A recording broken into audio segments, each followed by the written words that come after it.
विशेषकर छात्रों के साथ दिक्कत ये हुई है, जो मेन आंदोलन की दूरी है या जो कारण रहा है, 152 पेपर लगातार लीक हुए।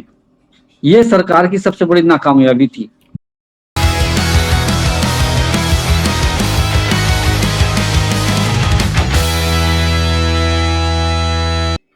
मित्रों नमस्कार, मैं प्रमोद ब्रह्मभट्ट हमारे कौशल्यानंदन यूट्यूब चैनल में आपका स्वागत है।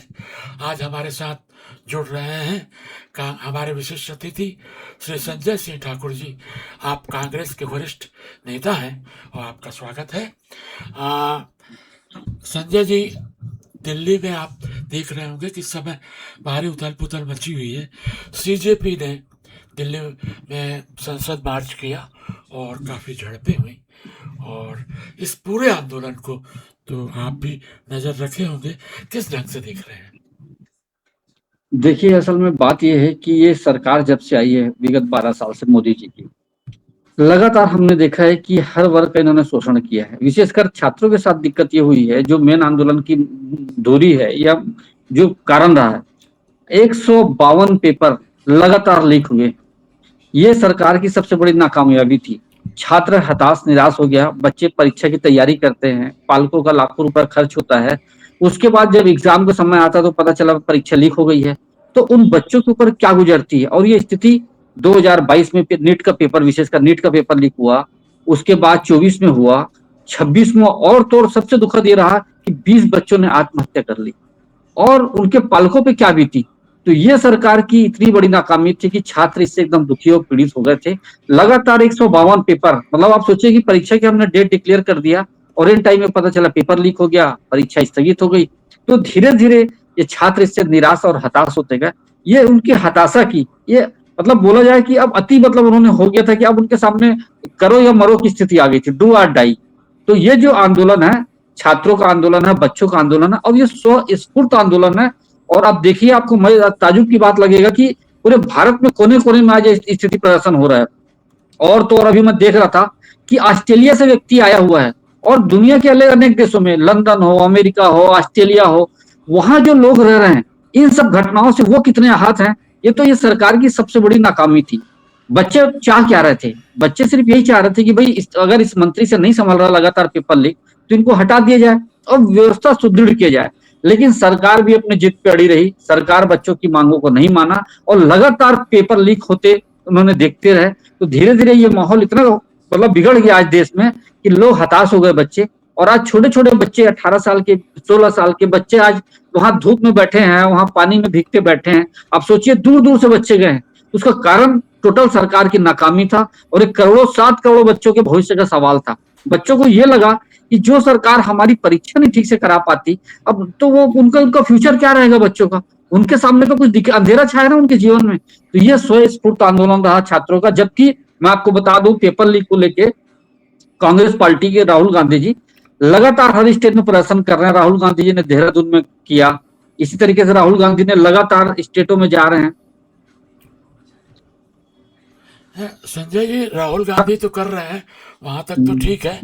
सारा विपक्ष एक दिख रहा है आज जी। और ये जो सारा विपक्ष एक है, तो क्या जैसा बांग्लादेश में हुआ, श्रीलंका में हुआ, कहीं उसकी पुनरावृत्ति तो आप नहीं देख रहे हैं यहाँ?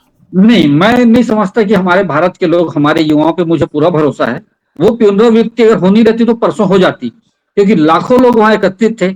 लेकिन पूरा आंदोलन शांतिपूर्ण था, हम कोई आंदोलन हिंसक नहीं हुआ। ये सबसे बड़ी बात। मैं उन बच्चों को सैल्यूट करता हूँ, उनको बधाई देता हूँ, और मैं उम्मीद करता हूँ कि यह स्थिति नहीं आए कम से कम कि हमारे यहाँ हिंसा हो।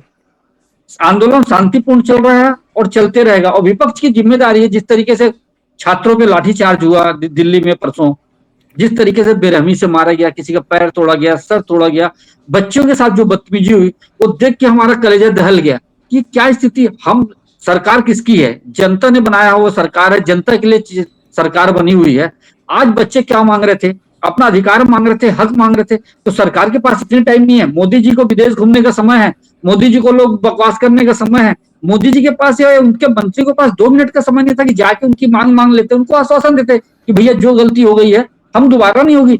देखा जाए तो सिर्फ छोटी सी बात थी, लेकिन चूंकि ये तानाशाही सरकार है, निरंकुश सरकार है, ये किसी को मानने को तैयार नहीं है। ये सोचती जो हम कर रहे हैं वो सही है, क्योंकि उनको एक कॉन्फिडेंस हो गया है ईवीएम चोरी से, वोट चोरी से, कुर्सी चोरी से, सीट चोरी से। अब उनको लगने लगा कि हमको जनता की जरूरत नहीं है। अगर सरकार को जरा भी इस बात की चिंता होती तो मैं समझता हूँ कोई बड़ी बात नहीं थी। बच्चों की जो मांगे थी वो जायज मांगे थी और सरकार उसको पूरा कर सकती थी, ये स्थिति नहीं आती। तो सरकार की धर्मिता है ये, सरकार की ये मतलब नाकामी है ये सरकार की, ये सरकार का अहंकार है कि जो आज ये स्थिति पैदा हुई है।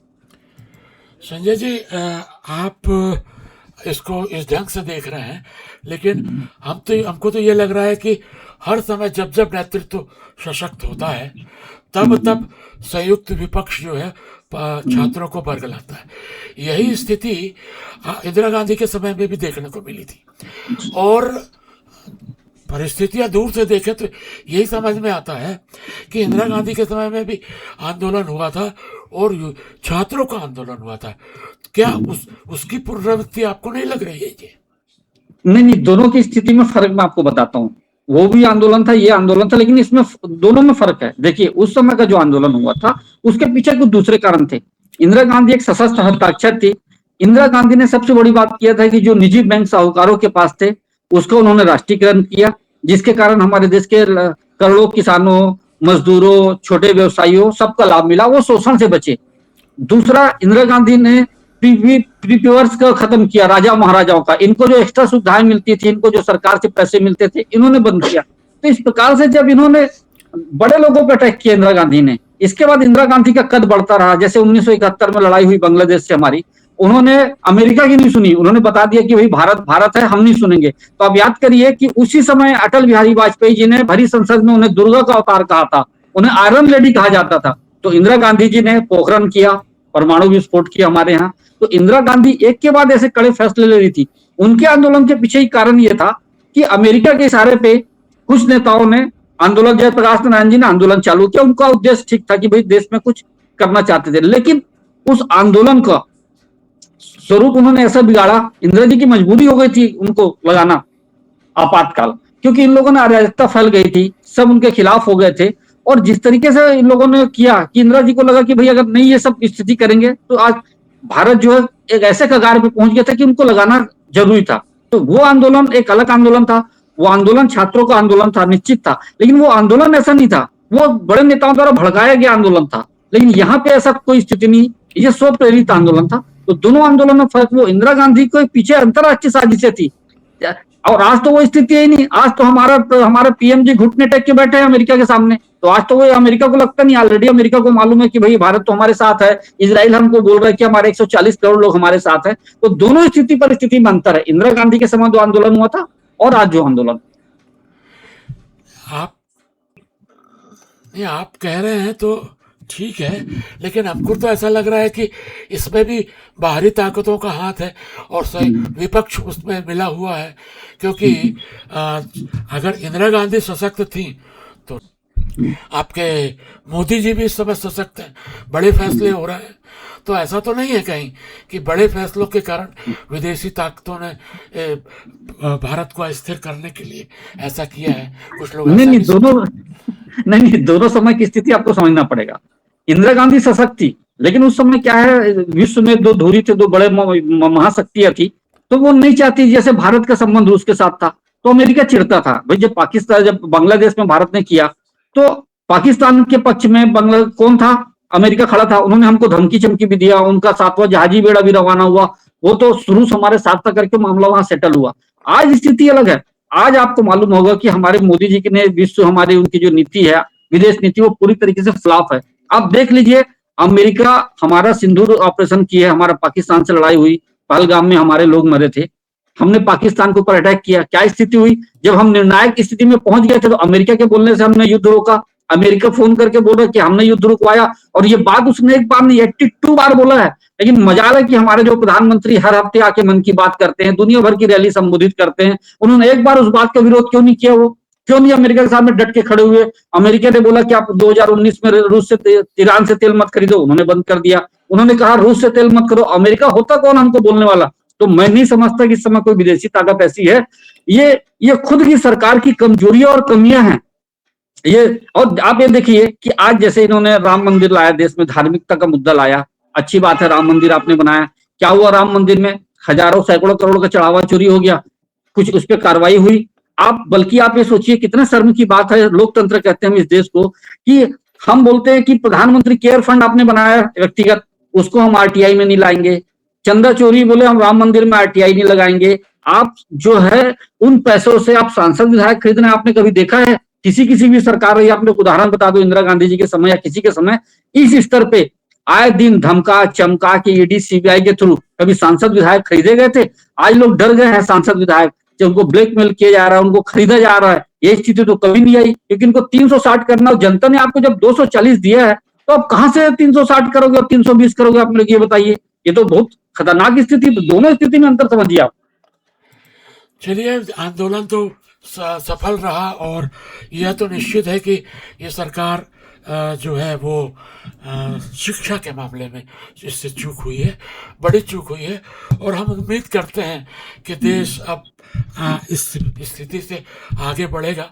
जो भी स्थितियाँ होंगी आप और हम पुनः चर्चा करेंगे। एक छोटा सा मैं इसमें थोड़ा जोड़ना चाहूंगा, हल्का 1 मिनट। मैं ये बोलना चाहता हूँ कि देखिए, यहाँ पे कांग्रेस पार्टी नहीं गई थी वहां पे, आपको बताएं, उन्होंने जो सोनम वांगचुक बैठे या दीपक जी बैठे, उन्होंने बुलाया, कोई पार्टी नहीं आ रही है। और अब देखिए कांग्रेस एक्टिव कब हुई? जब छात्रों के ऊपर दमनकारी नीति हुई, जब छात्रों के ऊपर क्रूरता से मारा गया उनके साथ, तब जाके कांग्रेस एग्रेसिव हुई है। और कांग्रेस उनके लिए खड़ी है, संसद में खड़ी है, सड़क पे खड़ी है। और ये अच्छी बात है कि कांग्रेस ने, अब उनके ऊपर आप नहीं बोल सकते कि कांग्रेस ने आंदोलन किया या कांग्रेस ने किया। ये आंदोलन को कांग्रेस ने बिल्कुल समर्थन दिया, क्योंकि छात्रों की बात थी और विपक्ष है कांग्रेस। आज कांग्रेस की नैतिक जिम्मेदारी है, तो उसमें राजनीति को आप जोड़ो चाहे जिस एंगल से जोड़ेंगे, लेकिन आज ये स्थिति थी कि कांग्रेस को खड़ा होना था। धन्यवाद संजय जी, आपने अपना अमूल्य समय दिया, हमसे जुड़े। हम इसी तरह आपसे और बातचीत करते रहेंगे। आज के लिए थैंक यू।